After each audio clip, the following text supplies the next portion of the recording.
Hi everybody, it's Lauren. Welcome back to my channel.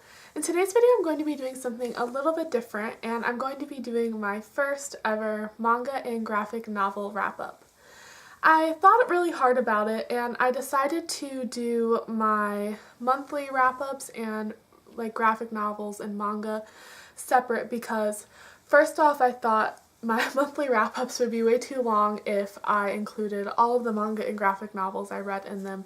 And I also just kind of feel like they're distinct enough that they deserve their own separate wrap-up. So today I have 5 manga that I'm going to be talking to you about, and I'm really excited to be filming this because manga and anime and video games are things that I love and I'm so passionate about, and I really want to be able to talk about them more on my channel. So I'm excited to be doing this for you today. I'm really excited to be starting these manga wrap-ups because lately I have been reading so many manga, and yeah, let's just go ahead and hop right into it. So the first manga that I have here today is Ouran High School Host Club Volume 1 by Bisco Hattori.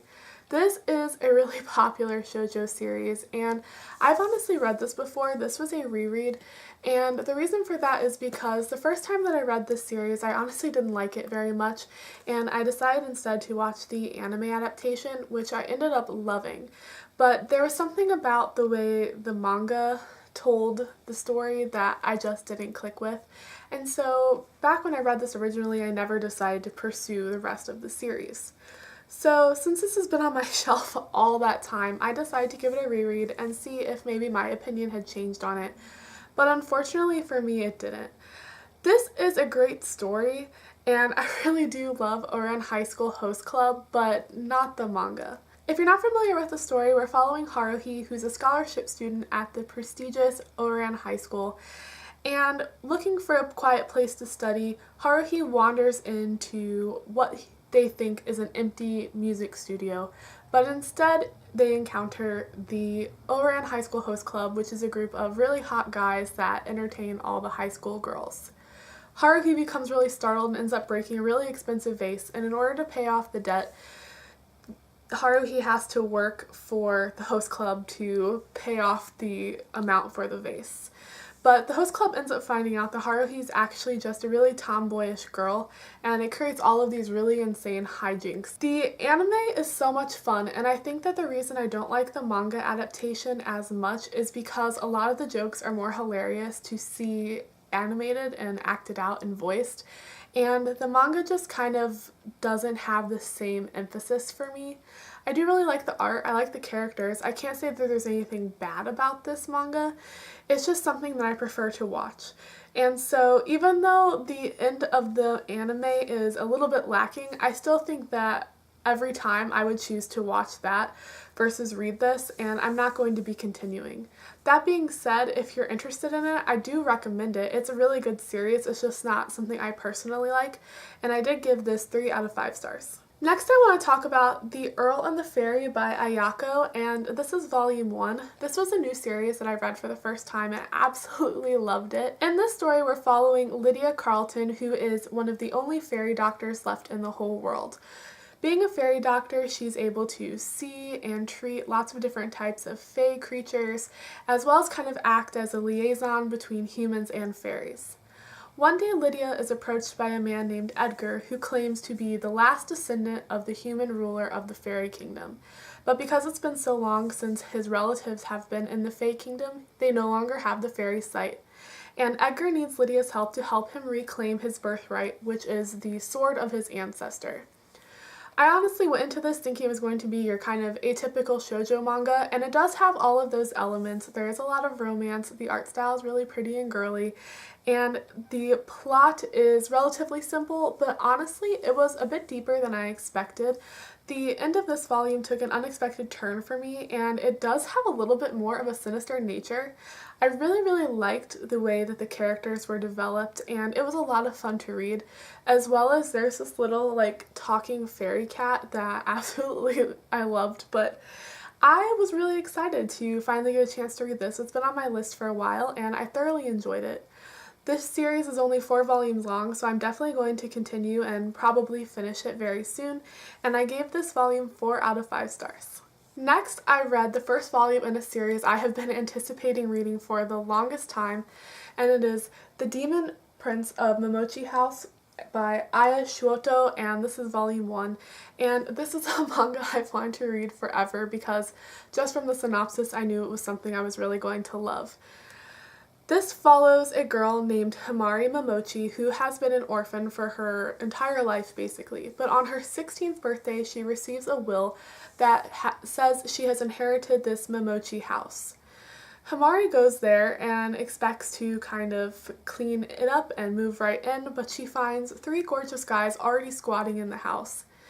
She finds out that this house is sort of like a barrier between the human and the spiritual realm, and by going there she was supposed to become the guardian of this barrier, but one of the men that's squatting in the house has already taken up this position, and this just had so much going for it. I really think the only complaint that I can say is that it was too short, and by the time the action was just getting started, the volume ended, so I needed like the second volume right away. I honestly loved the art in this. I have looked at some of this mangaka's other series as well, and because I enjoyed this so much and found the art style to be so gorgeous, I'm really looking forward to trying other series by her as well. But honestly, this was just a really fun fantasy adventure. There was romance in it. It's very beautifully drawn. There's all kinds of fun creatures. It has a nice mix of romance and drama and action and comedy, which is my favorite type of manga, and I had such a fun time with it that I had to give it 5 out of 5 stars, and I definitely plan on continuing. Alright, this next one I have so many feelings about, and I love it so much. I think it is probably one of my new favorite manga series, and I think also, like, I can safely say that the anime adaptation for this manga is probably my favorite anime I've ever seen, and I just cry every time I watch it, but that's a whole nother story. But the manga I'm talking about is The Ancient Magus Bride, and this is volume 1 by Kore Yamazaki. I had this on my radar for the longest time. I could tell just by the cover that it was something I was going to like, and I finally got around to reading it.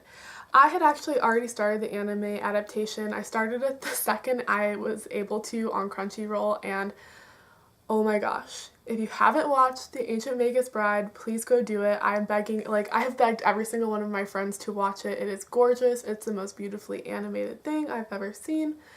It's just phenomenal.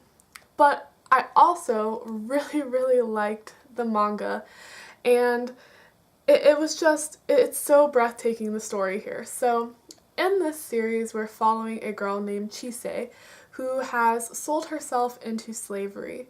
Chise has been orphaned and has never really felt like she's anything but a burden to those she's around, and by selling herself to this slave house, this auction house, she's hoping that she can at least be useful to whoever buys her.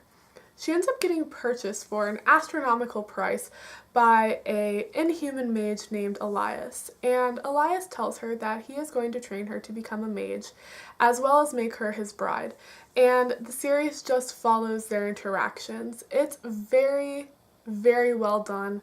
I loved seeing the relationship develop between Chise and Elias.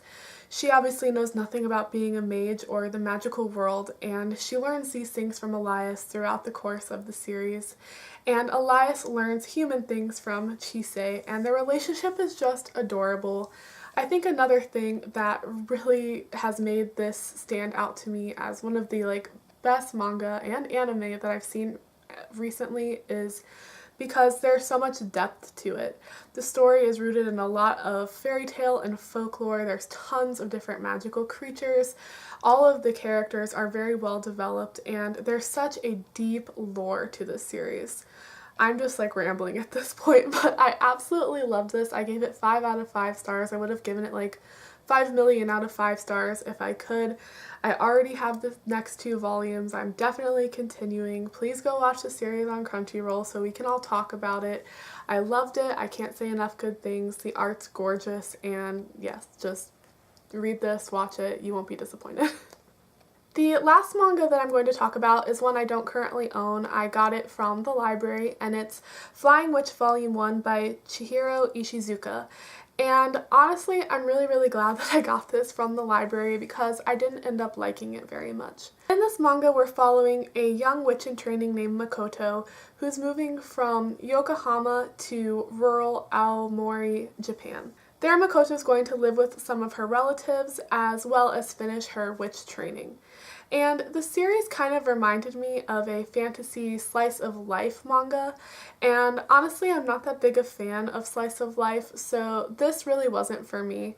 I didn't feel like the manga had enough substance to really keep me reading. It was full of a lot of little short episodes, and the characters honestly didn't have too much personality. There were a couple scenes that did make me laugh, and some of the magical creatures and things that Makoto gets up to as she's learning about magic and spells were kind of funny, but I honestly think that this would make a much better anime watching experience than a reading experience because it's kind of made in that format already, and it was a little bit boring to read. I wasn't the biggest fan of the art style either, and I also think something that contributed to me not very much liking it is the fact that it was super freaking short, so nothing really happened in addition to like there not really being enough length.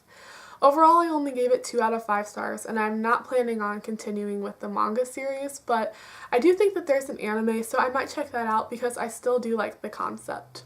And yeah, those are the first 5 manga that I'm going to be wrapping up. I'm really excited to have been doing this video. It's something that I wanted to do for a while, and I just really love reading manga. I read them super fast and I read quite a lot of them, and it's something that I just really want to talk about more. I don't honestly see a ton of booktubers talk about manga, and it's something that I wish I saw more, so I figure if I want to see it more I should bring it to my own channel. And so if you're a manga reader, please leave me recommendations, or if you've read any of these series and you want to talk about them, let me know down below because I would absolutely love that.